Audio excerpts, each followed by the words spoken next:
فرمایا ہر مسلمان پر فرض ہے جب خود حضور کا ذکر کرے یا اس کے سامنے حضور کا ذکر کیا جائے ان یخدا جھک جائے، ویخشا اپنے دل وچ عجزی پیدا کرے، ویتوکرا اور حضور کی تعظیم دل میں لائے، ویسکنا جو پہلے بائیں بائیں انج کر رہے سی تے اپنی حرکتاں بند کر دے،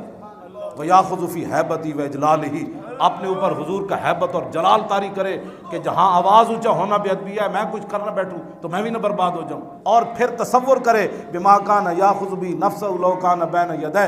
اگر میں حضور کے سامنے بیٹھا ہوتا مجھے کوئی مل جاتا موقع تو میں جوتوں پہ میلوں دور بیٹھا ہوتا حضور کے نالین پاک جہاں حضور نے اتارے تھے، تو پھر میں حضور کا کیسے احترام کرتا۔ سامنے تو تمہارا میرا نہیں نا کام، سامنے تو صدیق اکبر ہی بیٹھ سکتے سن،